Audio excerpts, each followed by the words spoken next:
ভীষণ ক্লান্ত সে। তখন রান্নাঘরে আসে প্রিয়ার ছোট যা মিলা। এসেই বলে, ভাবি, আপনি আলুর চপ, বেগুনি ও ডিমের চপ কয়টা করে বানাচ্ছেন? প্রিয়া ক্লান্ত দৃষ্টিতে তার ছোট জায়ের দিকে তাকায়।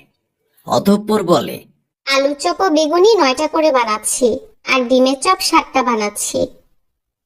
মিলা কপাল কুঁচকে বলে। এত কম বানাচ্ছেন কেন? আরো বেশি করে বানান। প্রিয়া হাসার চেষ্টা করে বলে, জুথি ও রাকিব ভাই এসেছেন বলেই আলুর চপ ও বেগুনি 4টা বেশি বানাচ্ছি, আর ডিমের চপ 2টো করে বেশি। আমরা তো কেউ একটার বেশি খাই না, শুধু শুধু বেশি বানানোর কি দরকার? ইফতারের শেষে তো এক্সট্রা চপ বেঁচে যায়। মিলা বিরক্তি প্রকাশ করলো। ফের বলল, পরে থাকবে কি থাকবে না সেটা না ভেবে কিছু বেশি বানালেই তো হয়। বেশি বানালে চিন্তা কম থাকে। যে কোনো সময় গেস্ট আসলে তখন বিপদে পড়তে হবে না যে চপ কম করে বানানো হয়েছে। গেস্ট তো বাড়িতে আছেই, তাদের জন্যই তো বেশি বানাচ্ছি। তাছাড়া ফালুদা, হালিম এসবও আছে। আমার তো মনে হচ্ছে জুথি ও রাকিব ভাই একটার বেশি খাবেনই না। মিলা কিছুটা রুক্ষ স্বরে বলল, আপনি এখন সেই হিসাব করছেন? 2টো করে বেশি যখন বানাচ্ছেন, আরো 2টো বেশি বানালে কি ক্ষতি হয়? তুমি এমন করছো কেন? তোমার 2-3টে খেতে ইচ্ছে হচ্ছে, এটা বললেই হয়, আমি বানিয়ে দিতাম। এখন তো আমি সবকিছুরই প্রিপারেশন শেষ করে ফেলেছি, ভাজাও মাঝপথে। আর একটু আগে বললেই হতো। আচ্ছা, তুমি একটা কাজ করো, ফ্রিজ থেকে একটা ডিম এনে সিদ্ধ বসিয়ে দাও। আমি গোল করা আলুর ভর্তাগুলো থেকে প্রতিটা থেকে নিয়ে নিয়ে একটা এক্সট্রা চপ বানানোর চেষ্টা করছি। তা শুনে মিলা রেগে যায়। সে রুড কণ্ঠে বলে, থাক, লাগবে না, আমি বাইরে থেকে আনিয়ে নেব। আপনার ইফতারি আপনিই খান। আমার যেদিন ইফতারি ভাজার দিন, ওই দিন আমি খাবো। এই বলে মিলা রান্নাঘর থেকে চলে যায়। প্রিয়া সেদিকে চেয়ে দীর্ঘ নিঃশ্বাস ছাড়ে। তখনই তার মনে পড়ে, দ্বিতীয় রোজার দিন মিলার ইফতারি ভাজার দিন ছিল। তখন হঠাৎ প্রিয়ার কাছে প্রিয়ার ভাই পলাশ ফোন করে। পলাশ বলে, আপা, আজকে পরি তোমার বাড়ি যাচ্ছে। তুমি তো জানোই ওর কালকে হোস্টেলে উঠতে হবে। রোজার মাসেও ভার্সিটিতে এতটা পথ জার্নি করতে পারবে না। তাই রোজার যে কয়েকটা দিন ক্লাস হবে হোস্টেলে থাকবে, মাঝে পরীক্ষাও আছে। প্রিয়া বলল। আচ্ছা, তুই পাঠিয়ে দে। অতঃপর ফোন রেখে প্রিয়া প্রথমে শাশুড়ির ঘরে যায়। প্রিয়ার শাশুড়ি সাথী আক্তার তখন জোহরের নামাজ শেষ করেছেন। প্রিয়াকে ঘরের দরজায় দেখে বললেন, কিছু বলবে বড় বৌমা? প্রিয়া আমতা আমতা করে বলল। মা, আসলে সাথী আক্তার বুঝতে পারলেন প্রিয়া কোন একটা বিষয় নিয়ে ইতস্তত করছে। তিনি মৃদু হেসে অভয় দিয়ে বললেন, বলো মা, এত ভয় পাওয়ার কিছু নেই। প্রিয়া মনে সাহস পেল। সে বলল, আসলে মা, আমার ছোট বোন আজ এখানে আসছে। কাল ওকে হোস্টেলে উঠতে হবে তো। আজ ওর ভার্সিটিতে ক্লাস নেই, কাল সকাল সকাল ও চলে যাবে। সাথী আক্তার খুশি হয়ে বললেন। তা তো ভালো কথা, আসতে বলো। প্রিয়া আবার ইতস্তত করল। সে মৃদু স্বরে বলল, আসলে মা, পরে ইফতারের আগে আসবে। কথাটা আমি আগে জানতাম না, মাত্রই জানলাম। আগে জানলে আপনাদের বলে দিতাম। এখন ওর জন্য তো ইফতারের ব্যবস্থা করতে হবে, কিন্তু আজ তো পরে আমাদের বাড়িতে আসছে, এটা নিয়ে কিন্তুর কি আছে? আর ইফতারির আগে আসলেই বা সমস্যা কোথায়? প্রিয়া মাথা নিচু করে বলল, মা, মিলা তো এবার বলেছে একদিন আমি ইফতার বানাবো আর একদিন ও বানাবে। গতকাল আমি ইফতার বানিয়েছি, আজকে ও বানাবে। এখন ও যদি এতে আপত্তি জানায়? দেখো বৌমা, এই 2টা বছর যাবৎ ঘরের সব কাজ তুমি একাই সামলেছো। আমি টুকটাক সাহায্য করেছি। জুথির বিয়ের আগ পর্যন্ত জুথিও কিছু সাহায্য করেছে। তোমাকে কখনো দেখিনি এসব বিষয় নিয়ে আপত্তি করতে। বাড়িতে হুটহাট মেহমান আসলেও তুমি কখনো খারাপ মন্তব্য করনি। এই যে তোমার ছোট দেবরের বিয়ে হলো 2 মাস হয়েছে, এই 2 মাসে তো তুমি তোমার ছোট জাকে খুব একটা কাজে হাত দিতেই দাওনি। এখন তুমি প্রেগনেন্ট হয়েছো, তোমার প্রেগনেন্সি 1.5 মাস চলে। এই জন্য আমি বলেছি রমজান মাসে যাতে তোমার উপর একা প্রেশার না পড়ে, তাই মিলা যেন তোমাকে সাহায্য করে। সপ্তাহখানেক হলো তুমি জানতে পেরেছো তুমি প্রেগনেন্ট, এর মধ্যে রোজাও চলে আসলো। মিলা কাজে সাহায্য করার কথা শুনে বলল রমজান মাসে একদিন সে ইফতার বানাবে, আরেকদিন তুমি বানাবে। গতকাল তুমি ইফতার বানিয়েছো, আজকে মিলা বানাবে। এখন বাড়িতে তোমার বোন পড়ি আসছে, সে তো দরকারে আসছে, ওর একার জন্য তার রাজ্যের এলাহি কাণ্ড করতে হবে না। প্রতিদিন আমরা যা খাই সেগুলোই ও খাবে ইফতারে, শুধু একটা দুটো করে বেশি বানাতে হবে। এটা নিয়ে আমি মিলার কোনো আপত্তি হবে বলে মনে করি না। তুমি অযথাই চিন্তা করছো মা। প্রিয়া তার শাশুড়ির কথা শুনে মনে মনে শান্তি পেল।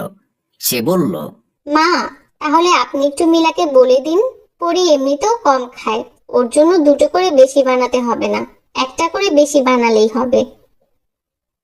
সাথী আক্তার হেসে জায়নামাজ গুছিয়ে রাখতে রাখতে বললেন, চলো, আমিই বলছি, মিলা হয়তো এখন ইফতারের কাজে হাত দেয়নি। অতঃপর সাথী আক্তার ও প্রিয়া একসাথে মিলার ঘরের দিকে যায়। মিলা তখন মোবাইলে কিছু একটা দেখছিল। সাথী আক্তার দরজার কাছে দাঁড়িয়ে আঙুল দিয়ে নক করলে মিলা ফোন রেখে সেদিকে তাকায়। তারপর বলে, আসুন মা। সাথী আক্তার রুমের ভেতরে প্রবেশ করে বললেন। কি করছো বৌমা? মিলা জবাব দিল, এই তো মা, ইউটিউবে একটু রেসিপি দেখছি। সাথী আক্তার বললেন, ও আচ্ছা, তা শোনো, যে জন্য এসেছি। মিলা উৎসুক হয়ে চাইল। সাথী আক্তার বললেন, আজকে আলু চপ বেগুনি এসব ভাজার সময় একটা করে বেশি ভেজো। মিলা সাথে সাথে প্রশ্ন করে বসল। কেন মা? সাথী আক্তার জবাব দিলেন, মাত্রই বড় বৌমার কাছে কল এসেছিল যে বড় বৌমা ছোট বোন আজকে ইফতারের আগে আসবে, কাল সকালে সে হোস্টেলে চলে যাবে। মিলা কথাটা শোনা মাত্রই কপাল কুঁচকে ফেলল। সে বলল, ভাবির বোন আসবে সেটা আজকে জানাচ্ছে? ভাবি আগে জানালো না যে? সাথী আক্তার কিছুটা অবাক হয়। তারপরও স্বাভাবিক স্বরে বলেন, বড় বৌমা মাত্র জানতে পারলো, আগে জানলে তো সে জানাতোই। মিলা বিরক্তি নিয়ে বিড়বিড় করে বলল, আগে জানলেও সে জানাতো না, হয়তো আগেই জেনেছে, ইচ্ছে করে জানায়নি। আজকে যে আমার ইফতারি বানানোর দিন সেটা তো সে ভালো করেই জানে। আগে জানালে গতকালকে আমি বানাতাম, আজকে তাকে বানাতে বলতাম। সব যে ইচ্ছে করেই করে সেটা ভালো করেই বুঝতে পারছি। সাথী আক্তার তার ছোট ছেলের বউয়ের কথা স্পষ্ট বুঝতে না পারলেও এটুকু বুঝতে পারলেন যে তার ছোট ছেলের বউ মোটেও সন্তুষ্ট নয়। তিনি বললেন, পরির জন্য তোমাকে তেমন একটা কষ্ট করতে হবে না, প্রত্যেকটা খাবারের আইটেমে একটা করে বেশি বানালেই হবে। মিলা জোরপূর্বক হেসে বলল, ঠিক আছে মা। মিলার জবাব শুনে সাথী আক্তার রুম থেকে বেরিয়ে গেলেন। শাশুড়ি যেতেই বড় বউ প্রিয়া বলল, আমিও না হয় আজকে তোমাকে কিছু সাহায্য করব। তাহলে থাক ভাবি, সেটার আর দরকার হবে না। আপনি যদি শুধু আগে বলতেন তাহলেই হতো। যেহেতু বলেননি, তাহলে এখন আর উপকার করতে হবে না, আমি করে নেব। প্রিয়া মনক্ষুণ্ণ হলো। সে জানে না কিছুদিন যাবৎ মিলা তার সাথে এরূপ আচরণ কেন করছে। প্রিয়া নীরবে রুম থেকে বেরিয়ে গেল। কথাগুলো দৃশ্যপটে ভেসে আসতে প্রিয়ার মন ভারাক্রান্ত হলো। সে নিজে ফ্রিজ থেকে একটা ডিম বের করে সেদ্ধ বসায়, সাথে আরেকটা আলু সেদ্ধ বসায়। মিলা তাকে পছন্দ নাই করতে পারে, তার জন্য কি সে মিলার সাথে একই ব্যবহার করবে? প্রিয়া রান্নার ফাঁকে মিলার ঘরের দিকে গেল। এই শোনো, আসার সময় ইফতারি বাজার থেকে দুটো আলুর চপ, দুটো বেগুনি, দুটো ডিম চপ, 4টে কাবাব এসব নিয়ে আসবে। সাথে হালিমও নিয়ে আসবে। আজ আমার ছোট ভাইটা আসবে। কত শখ করে আমার ভাইটা আজ আসতে চেয়েছে, কিন্তু তোমার বড় ভাবি বলে দিল সে ইফতার বানাতে পারবে না। এখন আমার ভাইকে কি আমি? মিলার কথা শেষ করার আগেই প্রিয়া মিলার রুমে ঢুকলো। প্রিয়াকে ঢুকতে দেখে মিলা চটজলদি ফোন কান থেকে নামিয়ে রাখলো। প্রিয়া বলল, মিলা, তুমি আমার ছোট বোনের মতোই। তুমি যদি আমাকে একটু আগে গিয়ে বলতে তোমার ভাই আসছে, আমি কি তোমাকে মানা করতাম?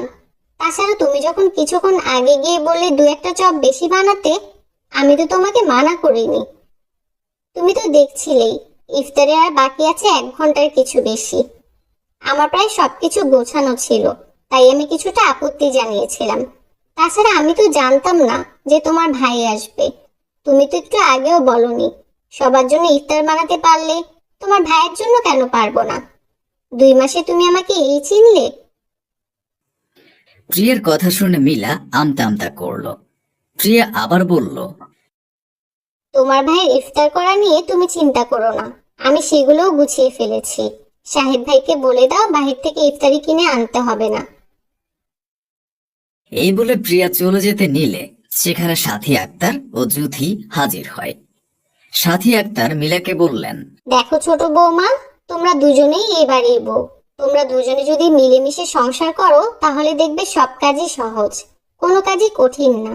ইফতারের এই সময়টা আমিও তোমাদের কাজে সাহায্য করতে চাই, কিন্তু বড় বৌমা মানা করে, আমাকে কিছু ধরতেই দেয় না। আমি সব সময় চাই তোমরা দুজন মিলেমিশে থাকো। আমি আর কয়দিন বলো? মিলা মাথা নিচু করে বলল, আসলে মা, আমি বিয়ের আগে কখনো ঘরে কোনো কাজ তেমন করিনি। এখানে বিয়ে হয়ে আসার পর রমজান আসতেই ভাবে প্রেগনেন্ট হওয়াতে আমি ভেবেছিলাম আপনারা হয়তো সব কাজের ভার আমাকে দিয়ে দিবেন, তাই কিছুটা ভয় পেয়ে গিয়েছিলাম। সাথী আক্তার এগিয়ে গিয়ে মিলার মাথায় হাত রেখে বললেন, বড় বৌমা বেশি অসুস্থ হয়ে পড়লে আমি আছি না, তোমার একার উপর সব ভার দিব কেন? তাছাড়া সব দিন ইফতারের এলাহি আয়োজন তো করতে হবে না। মিলা ছলো ছলো নয়নে চাইল। সে এগিয়ে প্রিয়ার হাত ধরে বলল, ভাবি, আমার কথায় কষ্ট পেলে মাফ করে দেবেন। আমি প্রিয়া হেসে মিলাকে বলল, আরে বোকামি, মাফ চাওয়ার কি আছে? পরিবারে কিছুটা মনোমালিন্য তো হয়, আমি কিছু মনে করিনি। তোমার ভাই কখন পৌঁছাবে দেখো, আমার ইফতার বানানো প্রায় শেষ। মিলা চোখ মুছে হেসে বলল। হ্যাঁ ভাবি, দেখছি। এরপর মিলা ফোন উঠিয়ে তার স্বামীকে বাহির থেকে ইফতারি আনতে মানা করে ভাইয়ের নাম্বারে কল করে। পরিবারের দুই বউ যদি নিজেদের মধ্যে সুসম্পর্ক গড়ে তোলে তাহলে কোনো কঠিন কাজই কঠিন মনে হয় না। এই পবিত্র রমজান মাসে সবার মধ্যে প্রীতির সম্পর্ক গড়ে উঠুক।